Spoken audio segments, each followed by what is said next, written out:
Selamat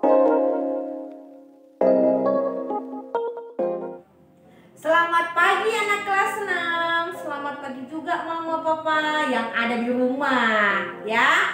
Nah, hari ini kita bertemu kembali pada muatan pembelajaran bahasa Indonesia ya, yaitu tema 1 subtema yang ketiga, subtema yang terakhir pada tema 1. Nah, anak-anak, mulai hari ini bahasa Indonesia itu ada di jadwalnya dirubah ya, jadi jam ke-1. Nah, khusus jam ke-1 anak-anak wajib berdoa terlebih dahulu. Sebenarnya semua pembelajaran ya. Yuk kita mau berdoa terlebih dahulu. Masih ingat kan anak-anak doa permata bangsa? Jangan sampai lupa ya nak ya. Yuk kita berdoa. Berdoa sesuai agama dan kepercayaannya masing-masing. Berdoa dimulai. Thank you God for this beautiful morning. God, we will start our lesson now. Please help us to study well. Please help us to listen to our teachers. Please help us to be nice to them, and please guide our teachers to assist us patiently. In the name of God we pray. Amin. Nah anak-anak, masih ingat kan doanya ya? Iya, sudah berdoa. Yuk sekarang perhatikan Bu Harlin ya. Materi pembelajaran kita pada subtema yang ketiga ini adalah simpulan dalam teks laporan. Nanti anak-anak boleh catat di buku catatannya ya. Nah, simpulan dalam teks laporan. Pada subtema 1 dan 2, kita belajar tentang ide pokok ya, menemukan ide pokok pada sebuah paragraf. Nah, anak-anak sudah paham kan? Bu Harin berterima kasih untuk anak-anak yang respon, yang aktif ya. Setelah Bu Harin jelaskan, terus mengirim tugasnya benar, itu bagus. Dan ada juga anak mengirimkan tugasnya kurang tepat, Bu Harin jelaskan lagi, ya harus diresponin nak. Kamu paham atau tidak? Gitu ya, diresponin. Harus aktif belajarnya ya nak ya. Nah sekarang perhatikan simpulan dalam teks laporan. Berarti kita belajar pada tema 1 ini tentang teks laporan. Nih, apa itu teks laporan? Teks yang berisikan fakta atau bukti. Ya, isinya itu ada fakta-fakta bukti. Contohnya kemarin apa? Ayam yang judulnya, teks yang berjudul ayam. Di sana ada ukuran ayam jantan, ukuran ayam betina, terus apa lagi? Masa menetasnya telur ayam itu. Nah, itu semua adalah fakta nak. Berarti itu ada bukti, itu betul gitu. Nah, itu teks laporan. Emang selain teks laporan apalagi Bu Harlin? Banyak, ada paparan ya, atau dalam bahasa kata bahasanya ya, istilah bahasanya itu, ini teks laporan ini adalah eksposisi. Eksposisi.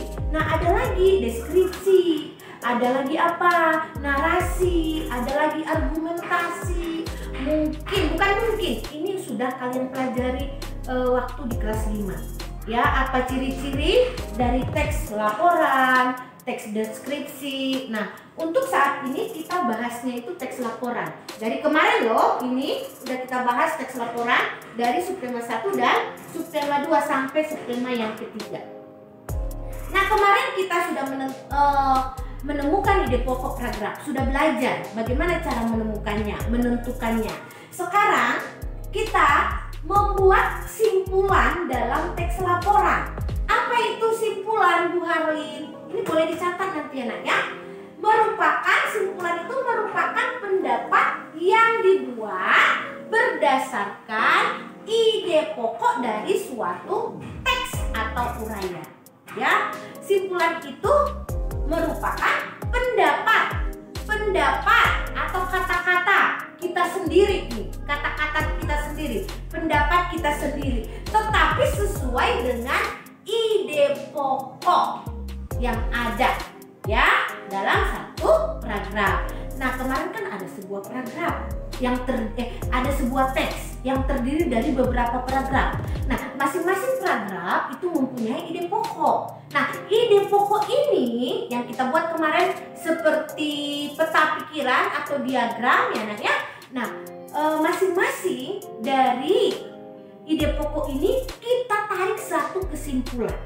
Oke, jadi kesimpulan itu berisikan apa? Pesan yang disampaikan kepada pembaca. Ya, garis bawahi pesan. Ada pesan dari sekian panjang teks yang ada pesan yang disampaikan kepada pembaca. Ya. Nah, apalagi intisari. Intisari ini atau permasalahan pokok ya dari sebuah teks tersebut. Kemudian menggunakan kosakata baku. Apa kosakata baku? Kosakata baku itu artinya kata-kata yang sudah ditentukan, kata-kata sesuai aturan yang ada. Dalam bahasa aturannya apa? Ya EYD, ejaan yang disempurnakan. Jadi harus menggunakan kata-kata yang sesuai dengan EYD. Kemudian yang keempat, ditulis berdasarkan ide pokok. Tadi sudah Bu Harlin jelaskan. Ditulis berdasarkan ide pokok. Ya, ada sebuah teks. Nah, yang terdiri dari beberapa paragraf. Paragraf itu terdiri dari ide pokok. Nah, itu berdasarkan ide pokok itu. Kemudian dari khusus ke umum. Apa sih Bu Harlin dari khusus ke umum itu? Dari khusus ke umum itu artinya Nak, dari yang apa sih? Ada khusus menjadi umum teks itu. Contohnya Bu Harlin kasih contoh ini ya. Nah, contohnya ini seperti ini. Misalnya kemarin ada bunga melati, judulnya, teksnya bunga melati. Nanti di teks dari yang khusus itu apa khusus? Nanti pada awal-awal paragraf itu nanti ada kalimat seperti ini, bunga melati berwarna putih. Nah, ya, bunga melati berwarna putih. Baunya sangat harum. Nah, bentuk daunnya seperti ini. Bunganya bentuknya seperti ini, kecil-kecil. Nah, itu contoh. Nah, pada akhir paragraf kemudian bunga melati sangat banyak disukai oleh perempuan. Nah, atau disukai oleh banyak orang. Nah, itu umum.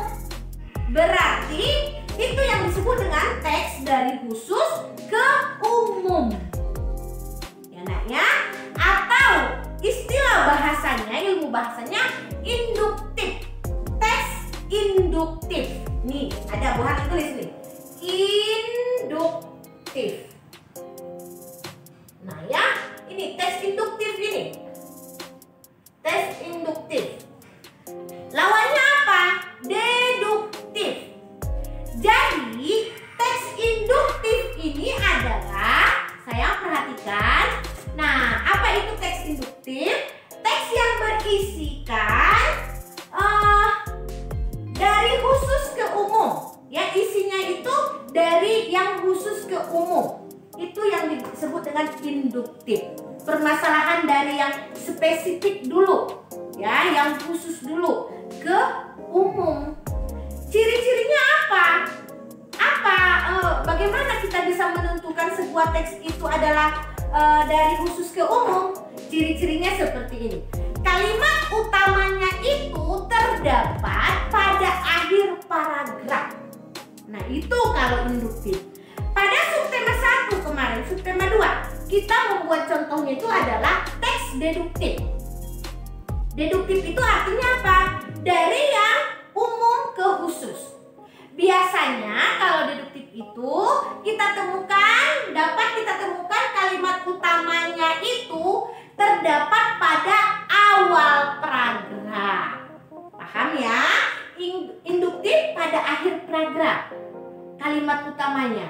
Kalau deduktif terdapat pada awal paragraf. Nah, nanti sekarang kita tidak belajar itu, tapi nanti pasti kita akan ketemu ini, ya nak ya. Nah, sekarang mari kita buka bukunya. Nah, anak-anak, buka bukunya. Bukumu semua kan sudah mendapatkan ini? Ya, nak ya. Oke. Buka halaman 152. 152. Sama-sama ya, perhatikan. Di sana ada sebuah teks yang berjudul Daun Pandan yang Wangi. Perhatikan nak, itu penulisan judulnya itu kurang tepat. Buku juga bisa salah ya Bu Arlin? Bisa.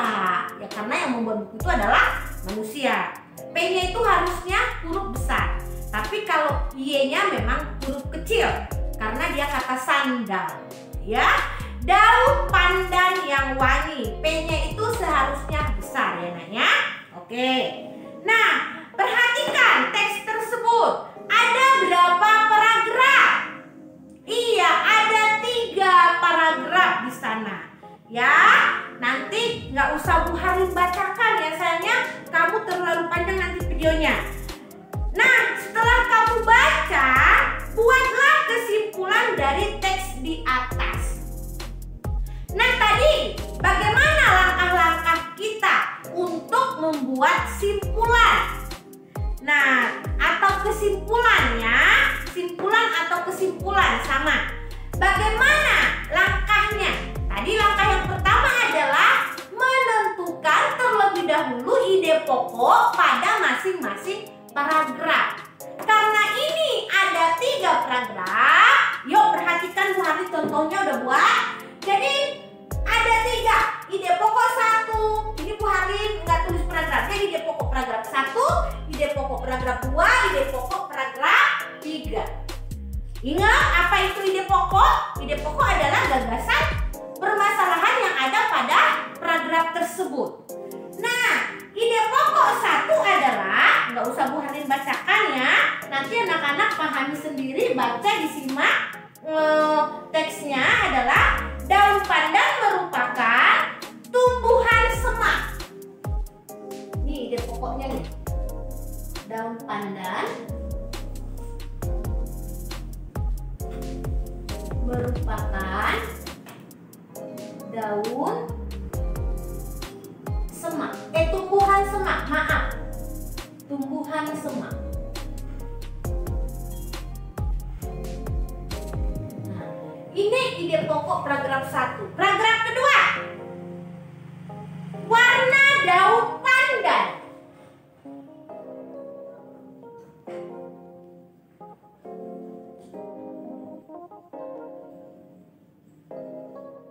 Nah, ide pokok yang ketiga. Perhatikan nanti kamu baca sendiri ya nak ya. Manfaat dari daun pandan. Manfaat atau guna ya. Manfaat dari daun pandan. Nah, ini sudah ketemu nih. Kita sudah ketemu ide pokoknya. Nah, udah ketemu ide pokoknya 1, 2, dan 3. Sekarang kita buat simpulan. Kita buat simpulannya apa ya? Tetapi yang sesuai dengan ini sayang. Sesuai dengan ide pokok ini. Jangan kemana-mana. Harus sesuai. Yuk sama-sama yuk. Di sana ada manfaat dari daun pandan. Warna daun pandan. Daun pandan merupakan tumbuhan semak. Ya. Perhatikan kita daun pandan dulu. Informasi pentingnya ini adalah tentang daun pandan. Kata kuncinya daun pandan. Apa? Daun pandan. Ya. Daun pandan.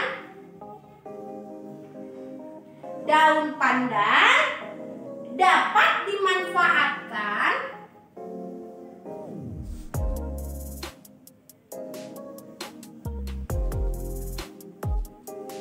Bu Harlin harus seperti ini kalimatnya. Tidak, nak. Buat kalimat sendiri juga kamu bisa. Kata-katamu sendiri. Tapi harus sesuai dengan ide pokok. Ini contohnya. Ya, contohnya. Daun pandan dapat dimanfaatkan sebagai bahan pewarna. Terus selain pewarna apa? Tadi ada di paragraf ketiga, ya nak ya, manfaat dari daun pandan. Pewarna, terus penyedap,